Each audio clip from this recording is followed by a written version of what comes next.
CPU 2022 के questions को देखते हैं। शायद 22 है कि 23, एक बार कंफर्म कर लेते हैं। ये 23 है, ठीक है। सीपीयू 23 है, 22 नहीं है, 23 है। पहला क्वेश्चन क्या कह रहा है? जैसे ये क्वेश्चन रीजनिंग का है, ठीक है। अब इसमें करना है तो देखो DOCTOR। अब इसमें छांटना है ना, कैसे छांटेंगे? ऑप्शंस आप जब देख रहे हो पास पास हैं तो पहले ऐसे ऑप्शंस देख लो। 3 के बाद 5, 3 के बाद 3 के बाद 5, हर जगह 3 के बाद, यहाँ 5 2 है, यहाँ 5 के बाद 2 है, 5 2 है, हर जगह 2 है, यहाँ 4 2 है, यहाँ 2 4 है। तो 4 और 2 में देख लेते हैं। 4 कह रहा है DOC। हम ऑप्शन से ही करते हैं, ये सारे क्वेश्चंस ऑप्शन से होंगे। 4 और 2 में चेक करना है, 2 और 4। 4 कह रहा है DOC, 2 कह रहा है DOCT है, यहाँ U है। तो पहले क्या आएगा? 2 आएगा ना।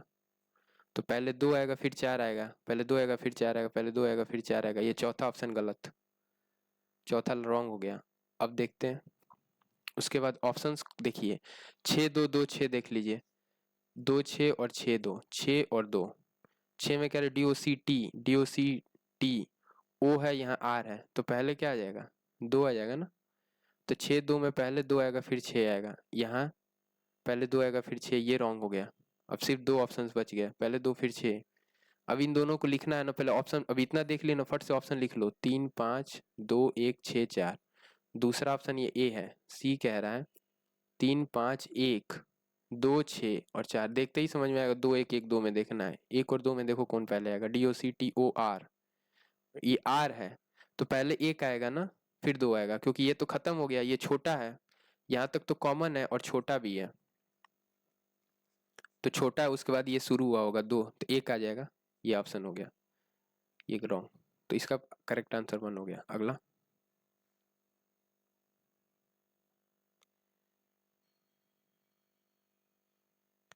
ये क्वेश्चन देखिए, पूछ रहा है जेड का संबंध के से कैसे है। तो के यहाँ है और जेड यहाँ है, तो जेड #L@P&K।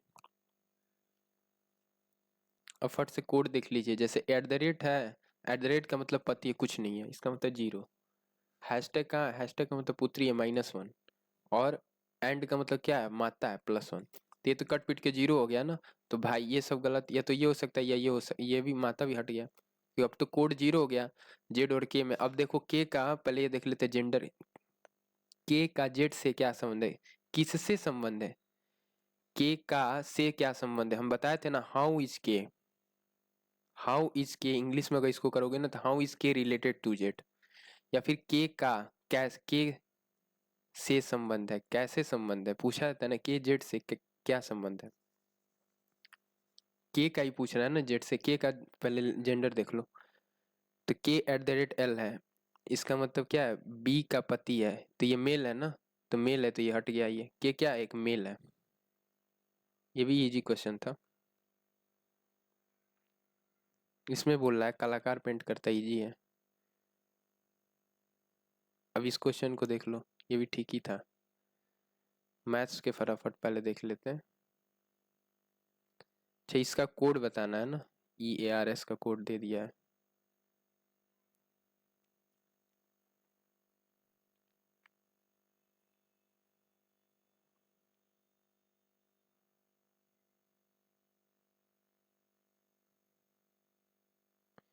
इस क्वेश्चन में कह रहा है सभी चाय जूस है। सभी चाय क्या है? छोटा बना लो, सभी चाय क्या है? जूस है, जूस है। सभी जूस कॉकलेट है, काक। सभी चाय काकलेट है, हाँ है, पहला तो स्टेटमेंट करेक्ट है। सभी काकलेट निश्चित रूप से डेफिनेटली जूस है। सभी काकलेट निश्चित रूप से जूस नहीं है। सभी काकलेट जूस के अंदर थोड़े आ रहे हैं, कुछ ही की काकलेट है ना जो जूस है। ये तो रॉन्ग है, तो सिर्फ निष्कर्ष एक पालन करता है।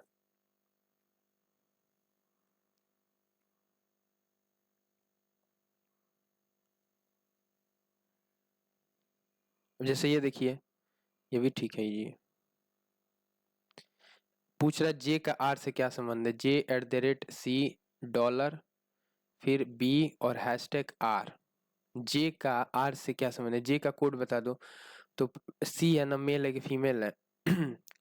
तो @ में बोल रहा है जी का पिता है, तो जी तो जे है, जेंस है। तो पिता है, तो ये तो हट गया, 2 ऑप्शन बच गया। अब देखिए @ का मतलब क्या है? पति, 0 कोड हो गया। हैशटैग का मतलब क्या है? एट द डॉलर का मतलब क्या है? माता, +1, और हैशटैग का मतलब क्या है? +1। तो जे के से आर की तरफ जा रहे हो तो +2 हो जा रहा है ना, इसका मतलब क्या है? जे बड़ा है। बड़े बड़े लोग ही तो क्या आशीर्वाद देते हैं ना। तो बड़ा है जे, जे बड़ा है आर से, इसका मतलब क्या है? दो बड़ा है, पिता नहीं होगा, दादा होगा।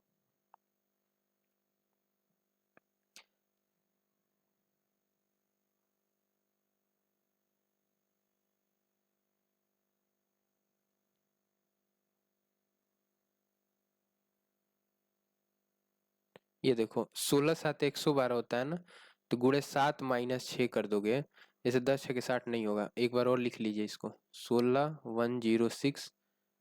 फिर पूछ रहा है उसी तरह 11 का पूछ रहा है, 11 का बताओ, और 10 का बता दिया 22 के साथ। तो इसके फ्रैक्शन काट देते हैं तो 2 11 हो गया, ये 2 हो गया। यानी 10 का एक आगे बढ़ा के 11 करके डबल कर दो। जैसे 16 है तो इसका एक आगे कर देंगे, 17 हो जाएगा। तो 16 6 96, 6 9, 16 9 25 हो जाएगा ना।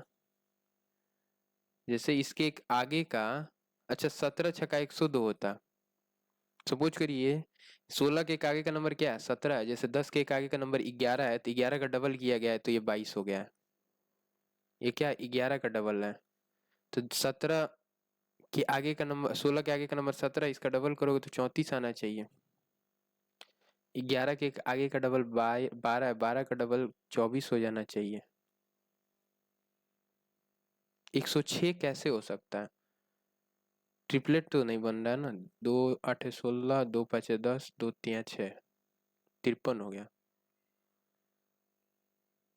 8 8 64 और -11। उसी तरह इसका जब रेशियो काटे हो तो 11 और 5 का हो गया, 5 5 25, और -11 22 हो गया। नहीं, 5 5 25 और -3, तो 22 हो गया। यहाँ तो 3 कम किया गया है, जब आपने फैक्टर किया तो 3 कम किए हैं। यहाँ 8 में से 11 कम किए हैं। छोड़ो इसको, अगला देखते हैं। ये टफ क्वेश्चन था, हालांकि इसको टफ में रखिए।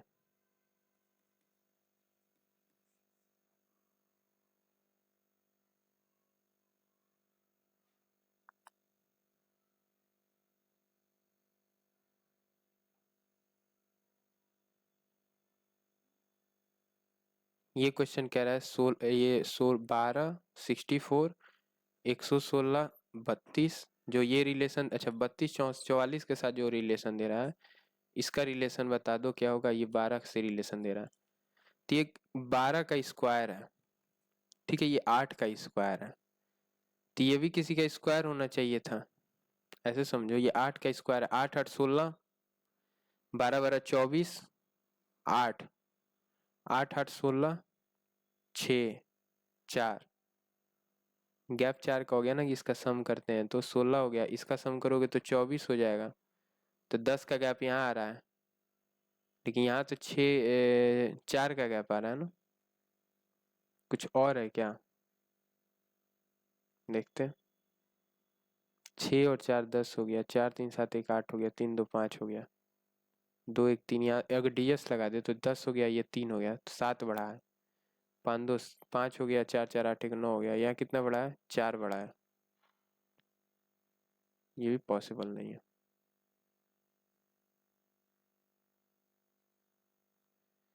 स्क्वायर तो वैसे है, ये भी टफ ही में ले लो।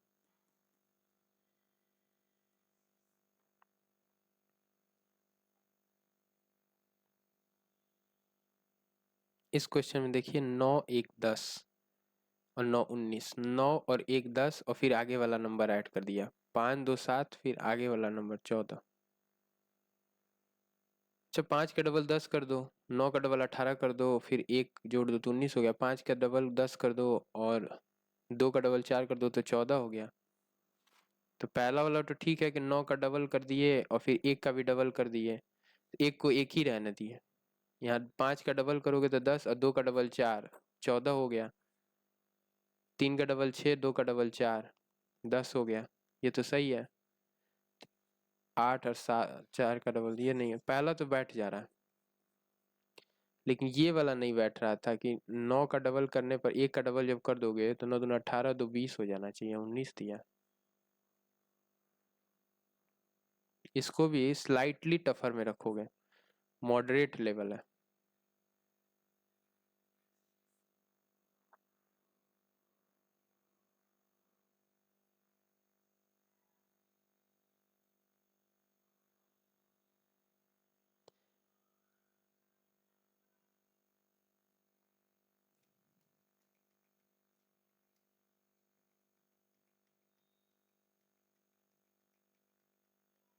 मैथ्स वाले में बढ़ते हैं, देखते हैं मैथ्स में क्या है।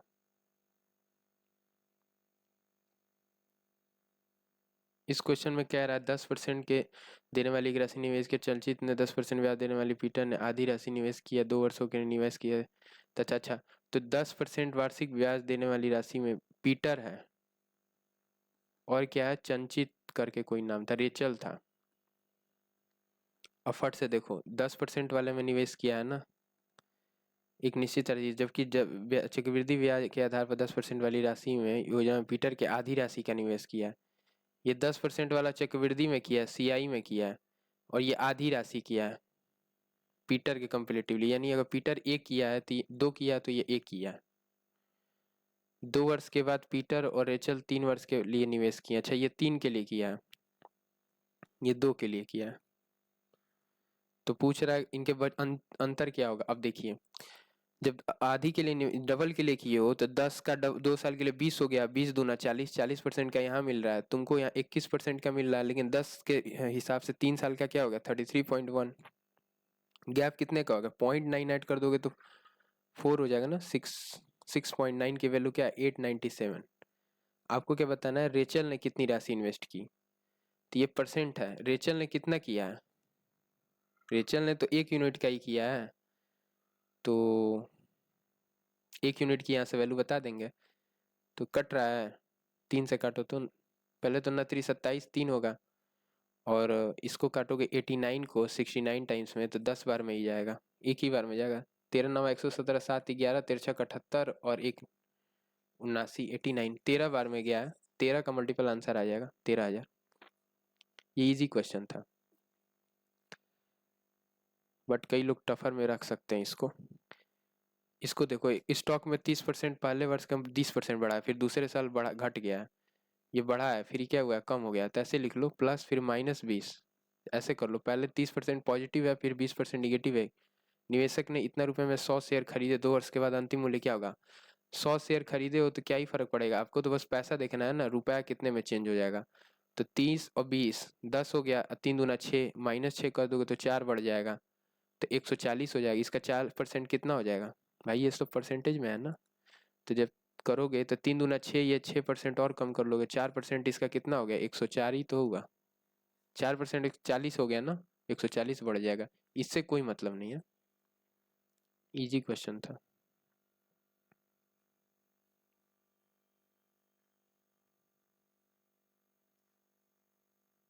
ये क्वेश्चन देखिए, कह रहे सर्वेक्षण के दौरान कुल कितने लोग, कितने प्रतिशत ने संकेत दिया कि उनके पसंदीदा शैली रॉक संगीत है।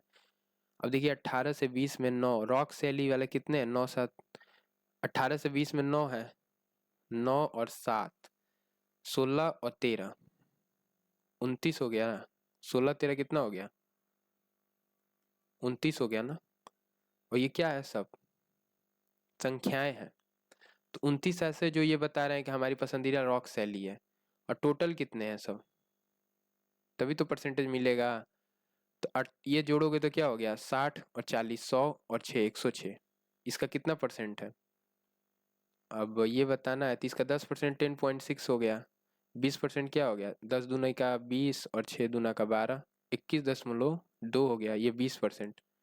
हमको और कितना जाना है, 0.8 कर दोगे और 7 कर दोगे, 7 और 1 8 1 9, तो ये कितनी होगी, इसका अगर 3 से डिवाइड कर दोगे तो क्या होगा, 3 छक 18, पॉइंट 3 छक 18, 6 हो गया ना, तो 26 दशमलव समथिंग आ गया, 27 के पास नंबर आ गया, क्योंकि 0.7 क्या है, इसी के पास है ना, तो कुछ नहीं करना था इसमें, बस ये जोड़ लेना था, 9 7 16 और 13 कंप्लीट को जोड़ोगे तो 29 वैल्यू आ गई। और टोटल में से बताना है ना, कुल कितने लोग हैं, उसमें से परसेंटेज बताने से 27.66 आ गया। तो कई लोग इसको अगर नई कॉन्सेप्ट जानते होंगे तो मॉडरेट में रखो।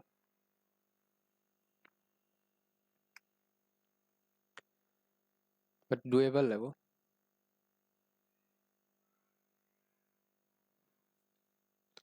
इस क्वेश्चन में देखिए पी क्यू आर एंगल दे दिया है, तो पी क्यू आर ऐसे ही आप तो याद ही होता है, P Q R A B C ऐसे तो सबको पता होता है ना, ऐसे ही लिखते हैं हम लोग। तो पी क्यू आर 3 4 और 8, 4 3 7 8 15 की वैल्यू दे दी 180, 15 पर यहाँ 180, एक की वैल्यू 12 हो गई, गुड़े 12 गुड़े 12 गुड़े 12, समय 12 से ही तो करना होगा। ठीक है, तो पूछ क्या रहा है, सबसे बड़ी भुजा सबसे छोटी भुजा क्रमशः है, तो सबसे बड़ी भुजा क्या, 12 3 36, और सबसे छोटी तो बना लो, एंगल बना लो, पी क्यू और आर। तो सब 12 आठे 96, 12 चौक 48 और 12 तिया 36, ये जब जोड़ोगे तो 180 आ जाएगा, 8 से 14 6 20 0 9 4 13 3 16 2 18 180 हो गया। तो सबसे बड़े एंगल के सामने की भुजा क्या होती है, बड़ी होती है। तो अगर 96 सही है, इसका मतलब ये क्यू एंगल है, ये पी एंगल है, ये आर एंगल है, पी क्यू आर। सबसे बड़ा एंगल क्या है, आर है, तो इसकी भुजा सबसे बड़ी हो गई, तो क्यू पी सबसे बड़ी हो गई, ये लार्जेस्ट हो गई। स्मॉलेस्ट क्या हो गया, जो एंगल छोटा है, पी के सामने का एंगल क्यू आर है ना, और आर के सामने का एंगल क्या है, क्यू पी है। तो क्यू पी और क्यू आर हो गया, क्यू पी या फिर पी क्यू और क्यू आर।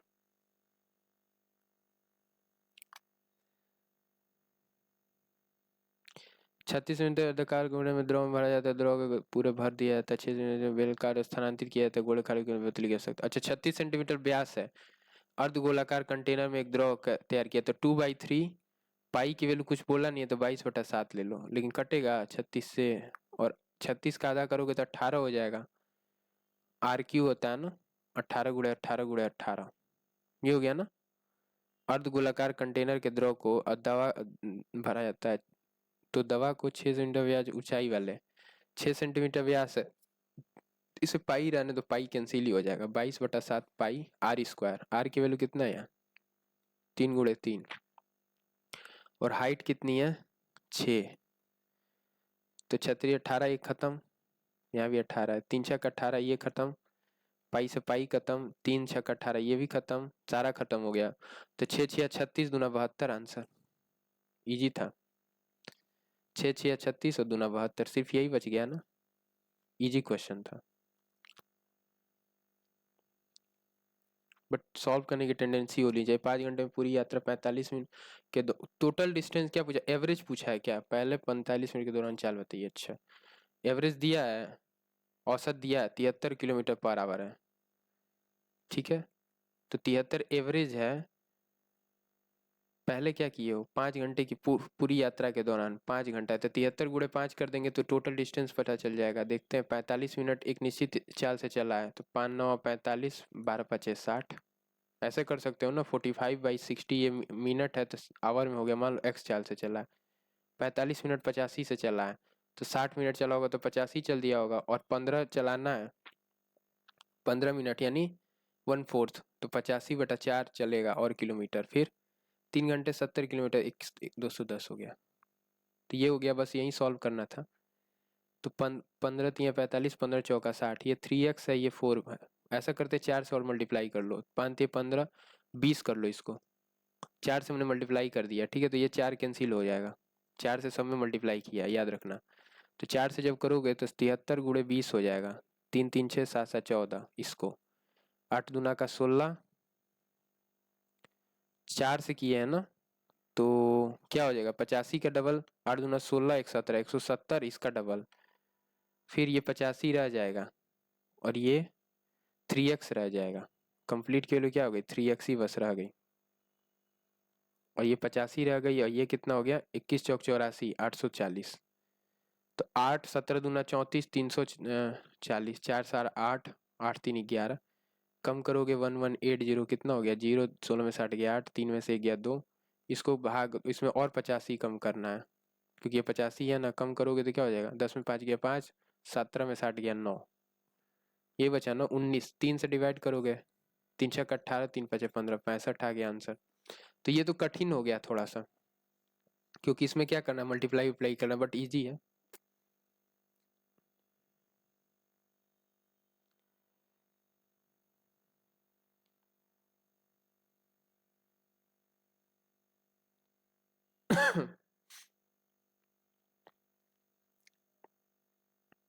ये क्वेश्चन देखिए, इतना मरम्मत में धीमी हो गई है, 75 किलोमीटर की गति कम हो जाती है, इतना किलोमीटर दूरी तय करना है 1000।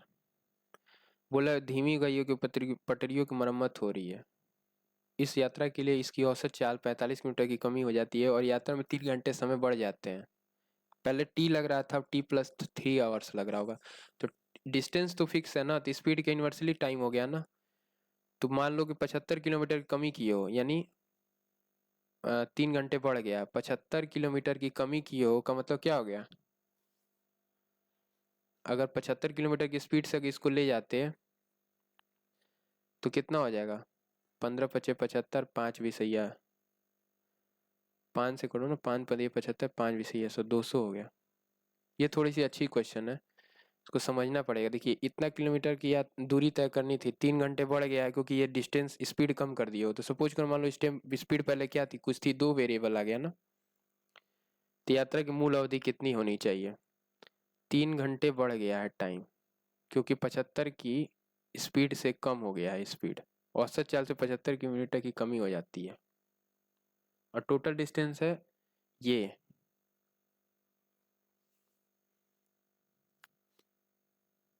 इसको अच्छा है, टफ में रखो।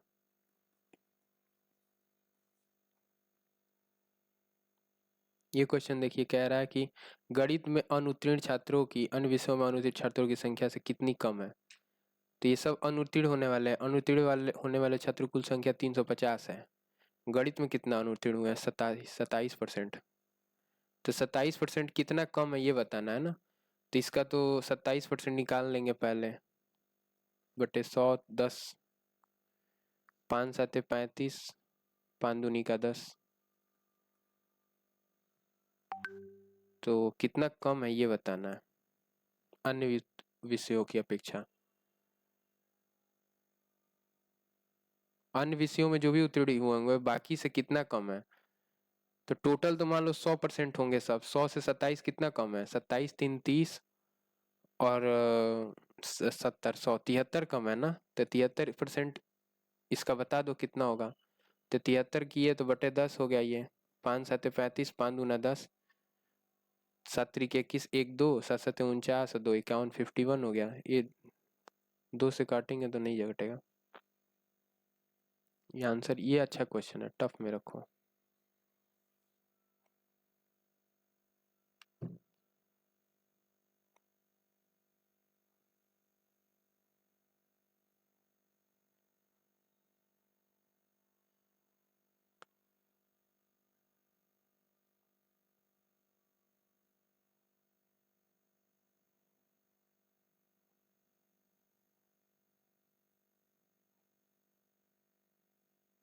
ये क्वेश्चन देखिए, कह रहा है निश्चित दर पर उधार लिया, 5 वर्षों के बाद इतना रुपए मूलधन है लेकिन ब्याज नहीं होगा, चुका है। मूलधन है लेकिन ब्याज नहीं होगा। अच्छा ये कम मूलधन ही है, अभी ब्याज नहीं चुका है। 1500 में से 600 चुका दिया तो 900 बच गया, 9000। बोल रहा है 5 वर्षों के लिए लिया, तो 5 वर्षों के बाद उसे इतना ऊपर चुकाना पड़ा ने, 18,600। ये डबल चुका है, सीधा 9,600 एक्स्ट्रा चुका है। तो कितने का ब्याज लिया था? तो 9 से करोगे तो 16×6 = 96 हो गया। साधारण ब्याज बताइए कितना लिया। अपना खाता निपटाने के लिए साधारण ब्याज वार्षिक कितने हैं? 5 वर्षों, इसके बाद 5 और वर्षों के बाद उसने इतना रुपए का भुगतान किया। 5 वर्षों के बाद तो इतना कर दिया। नेक्स्ट 5 ईयर्स के बाद, पहले 5 वर्षों के बाद 6,000 का भुगतान किया, लिया था 15,000, तो 9,000 बचा। इस पे नेक्स्ट 5 ईयर्स के लिए कितना लगेगा? मान लो 5t परसेंट है, 2 जीरो खत्म हो गया, इसकी वैल्यू ये है। 1 जीरो से 1 जीरो कट गया, 8 6 14 1 15, फिर ये 3 से कट जाएगा। 3 से काटो, 3×3 = 9, 3×6 = 18, 3×3 = 9, अगेन 3 से कट जाएगा, 21×3 = 63। 5t करोगे तो इजी क्वेश्चन है, बट ये एक बार और ट्राई करते हैं। 15,000 रुपये तो उधार लिया है, इसके बाद 5 वर्षों के बाद उसने क्या किया? 6,000 रुपया, ये मूलधन नहीं लेकिन ब्याज नहीं होगा, इसमें सिर्फ मूलधन है। तो कंप्लीट घटाओगे तो ब्याज कितना हो गया? अभी 15,000 पे आपको कुछ ब्याज लगा होगा ना। मान लो T R% का ब्याज लगा हुआ तो 15 R हो गया। ये ब्याज। अब आप इतना चुका दिए हो तो बचा कितना, 9,000 बचा। तो पहले तो ये ब्याज बचा, ये तो कंफर्म है। इसमें से आपने 6,000 और माइनस कर दिया। चलो अब अगले 5 साल के लिए इस पे ब्याज लगेगा कितना, R% से, जिसकी वैल्यू हो गई ये 8600 का भुगतान किया कंप्लीट। तो 15,000 और 18,000, 23,000 हो गया क्या। ये क्वेश्चन टफ में आ जाएगा। अगला देखते हैं।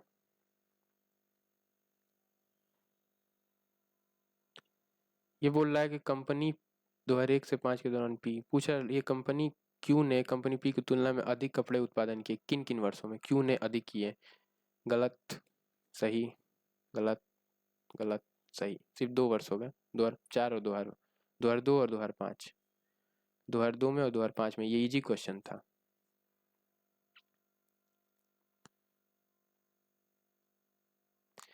इंग्लिश में बोला डिजीज प्रिवेंटेड, इसे तो इरेडिकेट कहते हैं ना। स्पेसिफिक, इरेडिकेट यानी फैल जाना। A disease prevalented in community और specific region at a specific time affecting a large area, उसे बोलेंगे इरेडिकेट। इरेडिकेट का मतलब फैल जाना, बट स्पेसिफिक एरिया में ही फैल रहा है। इरेडिकेट का मतलब क्या होना, फैल जाना। स्पेसिफिक एरिया में क्या होना, फैल जाना। अगला,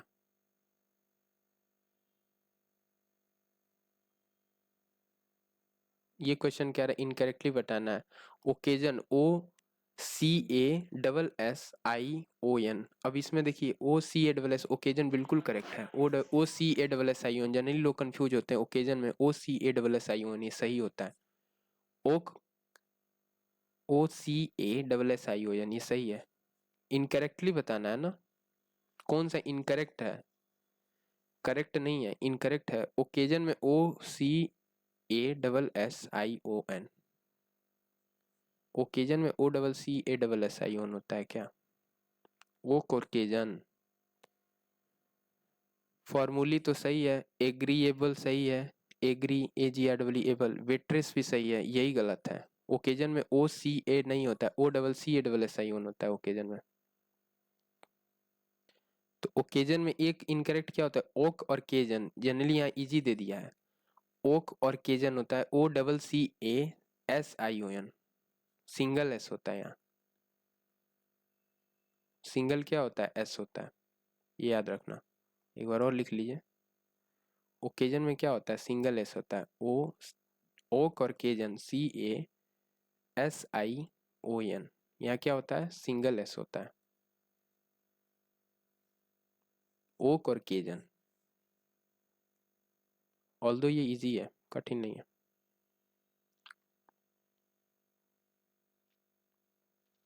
ये पूछ रहा है एबंडेंट का मतलब, Ram was abandoned by his parents at a very early age, छोड़ दिया गया। या अंडरलाइन मोस्ट अप्रोप्रिएट मीनिंग। तो abandoned का मतलब क्या होना, लेफ्ट कर जाना ना।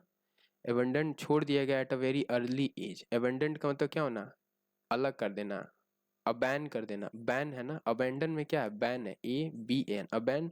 और डन, DONE, डन कर दिया गया ना, अकेला छोड़ दिया गया, अकेला कर दिया गया, अकेला करना। अबेंडन का मतलब क्या होगा, अकेला, लेफ्ट। इजी क्वेश्चन है। ये पूछा part and parcel. Part and parcel का मतलब passing blame to someone else. Part and parcel कहते हैं कि आप पार्ट तो हैं लेकिन फिर अपनी, आप उस चीज में पार्ट थे, उस जो भी था सिचुएशन, उसमें पार्ट पार्ट थे आप, लेकिन आप अपने गलती को दूसरे पे पार्सल कर रहे हैं। तो passing blame to someone else हो जाएगा इसका। नहीं नहीं, ये गलत है ना। पार्ट एंड पार्सल का होता है इसेंशियल, बेसिक और इसेंशियल एलिमेंट। ठीक है, मैं भी गलत बता रहा हूँ, ये गलत है। बेसिक और इसेंशियल एलिमेंट में कुछ दूसरा सोच रहा था, पार्ट एंड पार्सल। इसका मतलब हो जाएगा बेसिक और इसेंशियल एलिमेंट, बेसिक और इसेंशियल एलिमेंट। ठीक है, इसको बोलते हैं part and parcel. Easy question है। बोम्बास्टिक का मतलब क्या होगा सर, एंटोनिम पूछ रहा है ना। बोम्बास्टिक का मतलब बोम्बास्ट, बोम्बास्टिक का मतलब क्या होगा, सरकास्टिक नहीं, प्लेन हो जाएगा ना भाई, कहीं बमबारी हो रहा है कहीं प्लेन है, तो बम्बास्टिक का क्या हो जाएगा, प्लेन हो जाएगा, बॉम्बास्टिक, इसका क्या हो जाएगा, प्लेन, PLAIN। ये तो बहुत इजी था।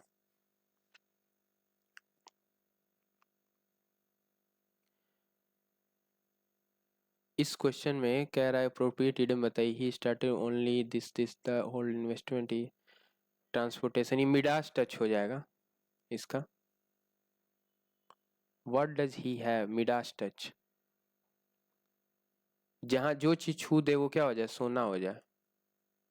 मिडास टच का मतलब जो भी छू दे वो सोना। ही sold and invested share market earn more money, और पैसा कमाया, फिर उसको ट्रांसपोर्टेशन में लगाया एंड जनरेट ह्यूज वेल्थ।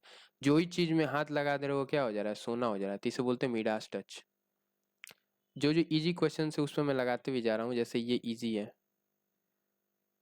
तो यहाँ इजी लिख लो, अलग कलर से मैं लगा दे रहा हूँ इजी। चलिए वो ठीक है, आप लोग ध्यान रखिएगा, बोले हैं ही हम। इस क्वेश्चन में कह रहा है, ये भी इडियम है। स्नोबॉल इफेक्ट का मतलब क्या होगा, बहुत डिक्रीज हो जाना। स्नोबॉल इफेक्ट का मतलब बहुत तेजी से क्या करना, डिक्लाइन कर देना। या फिर एन एक्सेलरेटिंग ग्रोथ, या फिर कोई बहुत तेजी से ग्रोथ हो रहा है, एन एक्सेलरेटिंग ग्रोथ को कहेंगे slow ball effect. Snowball effect का मतलब क्या हो गया, accelerating growth, accelerating growth of magnitude. Snowball effect का मतलब क्या हो गया, एक्सेलरेटिंग ग्रोथ ऑफ मैग्नीट्यूड, बहुत स्पीड से ग्रोथ करना।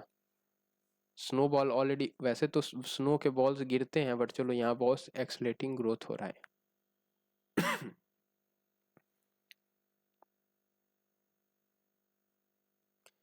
ये बोल I have never come to, have के साथ V3 लगता है ना, कम केम कम, ठीक है V3 है। To such a kind person like my friend, I have never come to लगेगा, such a kind person, such a kind person में कोई एरर है, लाइक माई फ्रेंड में कोई एरर नहीं, आई हैव नेवर में नहीं, कम टू में एरर है। I have never meet such a kind person, come to नहीं होगा, आई हैव नेवर मीट, मैं कभी नहीं मिला हूँ such a kind person, easy question है। इग्नोर करना किसी को कहते हैं ना, सैली इग्नोर्ड हर, क्योंकि बिग फिश है उसके पास और बड़ा चीज है, बिग फिश टू फ्राई, कोई और बड़ी चीज है काम करने के लिए, इसे बोलते हैं big fish to fry. I have big fish to fry मतलब मेरे पास इंपॉर्टेंट और भी वर्क है, इससे भी और इम्पोर्टेंट चीजें हैं, तो बिग फिश टू फ्राई का मतलब क्या होगा, इग्नोर कर देना। ब्लेम ब्ल्यू ओवर नहीं होगा, बिट डिफेंस भी नहीं होगा, ये भी नहीं होगा। इजी क्वेश्चन था बट ये कंफ्यूज कर दिया, एक बड़ा सा सेंटेंस देखा। इजी है, जो पढ़ा होगा वो कर लेगा। ओमनीवोरस नहीं होता है, जो प्लांट और फूड दोनों खाते हैं उसे ओमनीवोरस कहते हैं। All types of, all types को बोलेंगे ना ओमनी, जो सबका। ओमनी का मतलब क्या होता है, ओमनी मतलब होता है जो सबसे ज्यादा ताकत हो, हर चीज खाता हो, हर चीज में आगे हो। ओमनी का मतलब होता है हर चीज। अगला,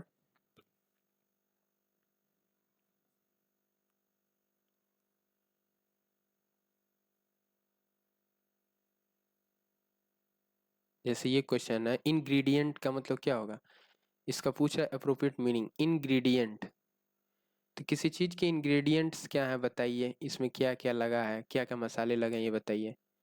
कलनरी हो गया इसका, नहीं, कंपोनेंट्स होता है ना, इसमें कौन कौन से कंपोनेंट्स यूज किए गए हैं। इंग्रेडिएंट्स का मतलब हो गया कंपोनेंट्स।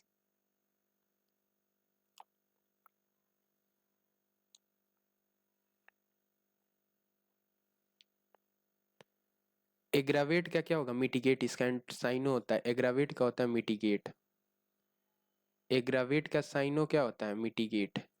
याद रखना, एग्रावेट का साइनो क्या होता है, मिटिगेट।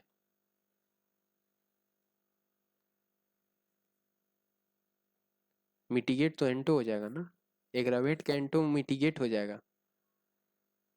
रुको, ये कंफ्यूजिंग वर्ड है। एग्रागेट का पूछा है साइनो, एनोइंग हो जाएगा ना।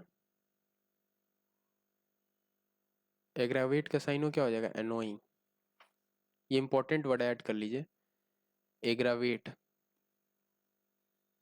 AGGRAVATE, एग्रावेट का साइनो क्या हो गया? एनोइंग, ANNOY, ये क्या हो गया? साइन हो गया एग्रावेट का। एग्रावेट का साइनो क्या हो गया? एनोइंग।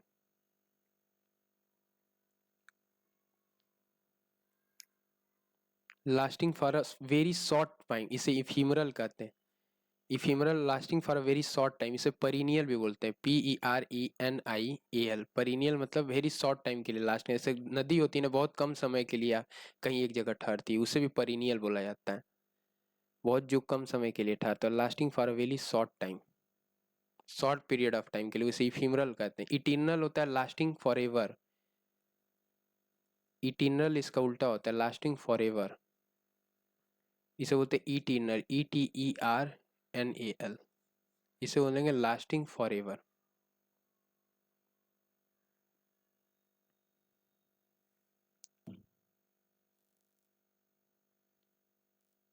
अब जैसे इसमें इनकरेक्टली स्पेल्ड बताना था, नेजल सही है, पजल सही है, एम्बेजलमेंट भी सही है, काउंसिल सही गलत है, COUN, काउंसिल, CLE होता है काउंसिल में। काउंसिल में क्या होता है? काउन, COUN, कौन सिल, CIL होता है क्या काउंसिल में? चेक करना जरा क्या होता है। काउंसिल में CIL होता है, ठीक है। काउंसिल में क्या होता है? CIL।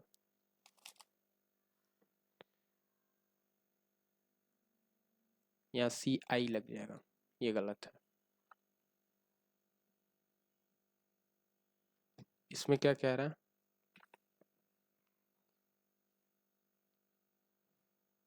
इंक्विजिटिव, जो क्वेश्चन पूछता हो बार बार। डल, डल इसका एंटोनिम हो जाएगा ना। इंक्विजिटिव जो क्यूरियस हो, बार बार क्या पूछता हो? क्वेश्चन पूछता हो। क्यूरियस व्यक्ति, एक्टिव व्यक्ति, जो बार बार क्या हो? यू क्वेश्चनिंग करता हो, क्यूरियस हो, एक्टिव हो,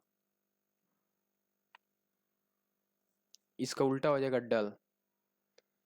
पूछा एंटो, पूछा है ना, अनइंटरेस्टेड। इनक्विजिटिव का मतलब होता है अनइंटरेस्टेड, जो इंटरेस्ट ना रहे।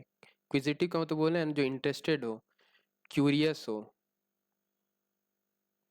जानने का इच्छुक हो, उत्सुक रहता हो, ऑलवेज क्या रहता हो? उत्सुक रहता हो, हर चीज में क्वेश्चन करने के लिए उत्सुक रहता हो, तो उसे क्या बोलेंगे? इंक्विजिटिव। और एक बोलेगा अनइंटरेस्टेड, भाई ये इंटरेस्टेड नहीं है, ये करेक्ट ऑप्शन है अनइंटरेस्टेड, मोस्ट अप्रोप्रिएट जिसे कहते हैं।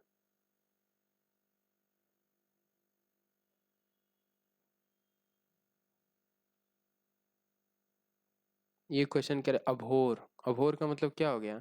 एंटोनिम पूछा है ना, या सैनो होता है अभोर, अभोर का एंटोनिम पूछ रहा है। अडोर का मतलब अडोर, ADORE, अडोर का मतलब लवेबल। और अभोर का मतलब होता है घृणा, इसका उल्टा होता है। अभोर का मतलब क्या होता है? ABHOR, अभोर का मतलब होता है घृणा, ठीक है। अभोर का होता है घृणा, ये एंटोनिम पूछा है। अडोर का मतलब होता है लव, ये साइनो हो गया,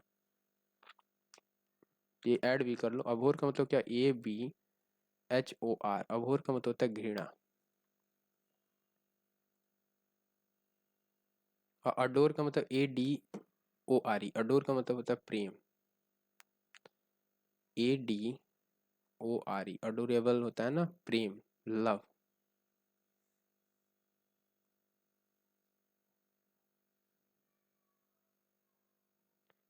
यहाँ से तो फिर कॉम्प्रिहेंशन शुरू होगा। चलिए करते हैं यहीं पे, आगे सेशन में आगे मिलेंगे।